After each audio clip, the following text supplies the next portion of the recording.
Hi, my name's Simon from Motodrome. Now today we're going to take a walk around and a drive of this 2003 Land Rover Defender 90 TD5 XS Station Wagon that you can see lurking behind me here. Two videos, one walk around, one driving, plus a bit of engine starting and idling action at the end. Hope you like them. Okay, let's take a look around this 2003 Land Rover Defender 90 TD5 XS Station Wagon. Finished in silver with black roof and black boost alloys. Full XS specifications, so the full length side steps, half leather, ABS, air conditioning, heated screens and stuff. And it's in 6-seater spec, as they almost always are.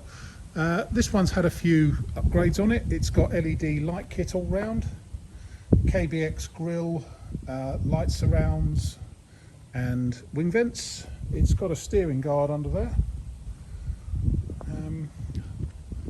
high force top wing vents, black checker plate on the modesty covers and the wing tops, black anodized aluminium screen blocks, Masai low line roof rack, which has developed a couple of cobwebs on it. Yeah, so black boost alloys, LED light kits. Also got swing away spare wheel carrier, hard rear spare wheel cover, rear step, rear mud flaps, and inside standard spec, except it has a more modern Sony stereo system.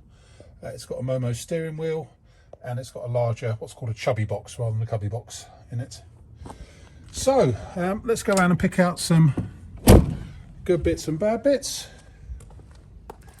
It is, what, 19 years old now, and it's done 146 odd thousand miles, so expect a few blemishes on it here and there, but according to the MOT database, it's never failed an MOT on structural corrosion, and I think, looking at the rear cross member, that's been replaced within the last couple of years. Whilst we've got really good history on it, we haven't got mention of the rear cross member being replaced, but it looks like it has been.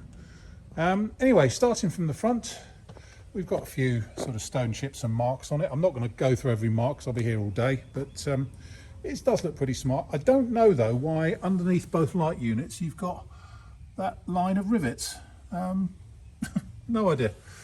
And we've got a very slight dink just there. I don't know what they're doing there. Looking down the near side of it, apart from a couple of minor parking dinks in the barrel side on the driver's door, it looks pretty straight down there. Tiny bit of paint loss just there on the front of the near side eyebrow. Near side front wing all looks good apart from that. Show you in here.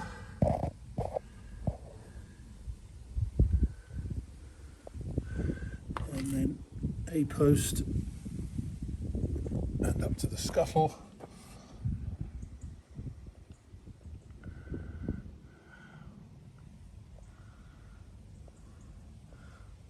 And then the windscreen. As I say, it's got anodized aluminium screen blocks on it, so they don't lose their paint in the same way, clearly. Roof is in gloss black. Looks like it's been relatively recently done, in fairness. It probably was silver originally, and it probably started to lose its lacquer. Passenger door, blemish just there. A couple of spots of reaction coming up on the base of the door, and just there as well. And then looking inside here, let's have a look at the door frame. It's starting to corrode, but it's not horrendous. But it has got a little bit of corrosion underneath there on the door frame. Seats are in pretty good shape, especially considering their age. Interior hasn't got any nasty smells. Headlining, oh, I missed a bit of, getting a bit of dirt off. Oh no, it's actually a slight tear in the headlining just there. Looks like it's had a dog guard in it at some point. Headlining, as always, is drooping very slightly in the centre just there, but they always do on Defenders.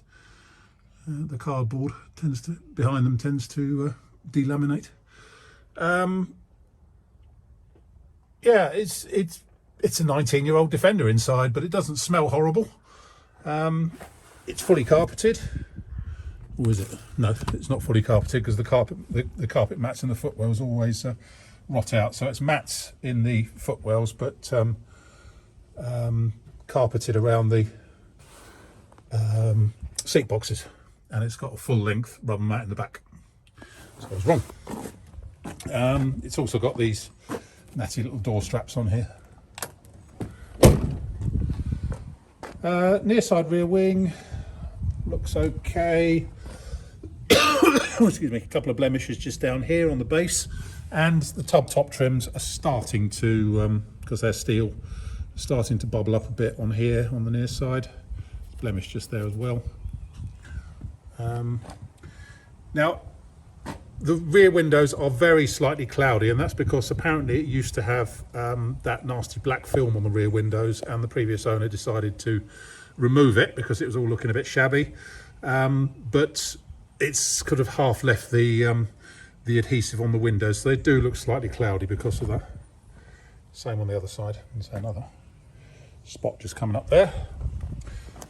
Show you underneath here.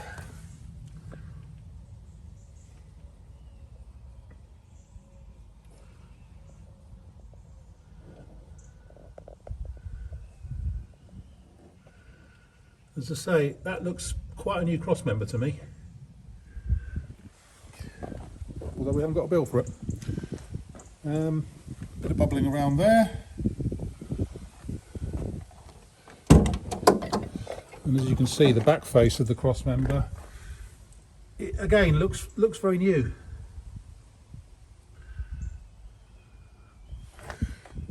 Tailgate is the later type, so they don't get rotten frames. That's good. In the back here we've got the 4 individual seats. You might be able to see more on the window there what I mean about the sort of adhesive that's been left on the windows, and we have tried to get it off and we just can't. Still see through them though. Offside rear tub top trim again is corroding, and it has actually perforated just there on the edge. Looking down the offside again, apart from a couple of minor dinks in the barrel side on the driver's door, looks pretty good down there. Nothing really to comment on up here. Let's get rid of that leaf. Apart from, as we've said, the tub top trim along here is starting to bubble up a bit. Tiny mark just there on the back of the offside wheel arch.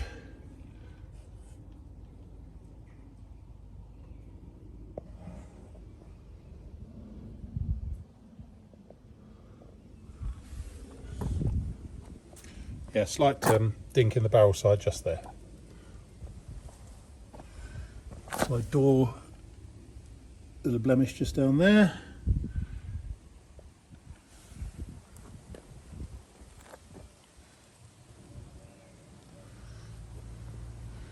And offside front wing is all good.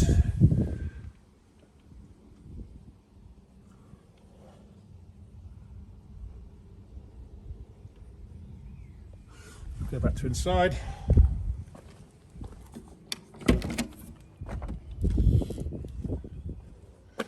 Driver's seat has got a slight split in the vinyl on the side here.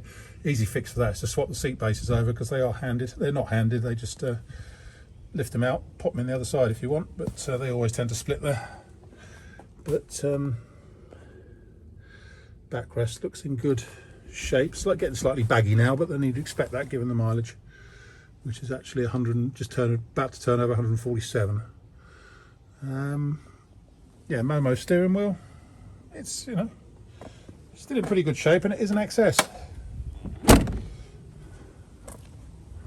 So, I think there we have it.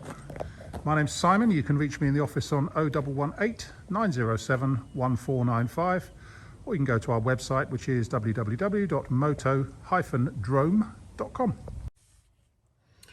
Okay, quick video of startup and idling on this 2003 TD5 XS. Warning lights come up as they should.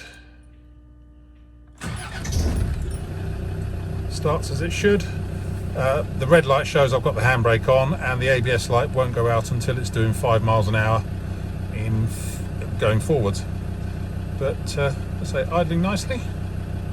Now we'll have a look under the bonnet.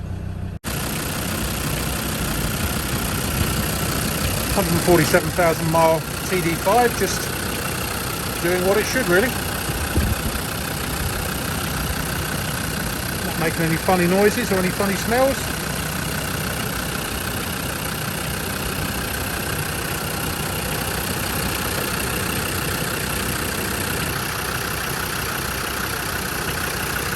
Just doing what it's supposed to.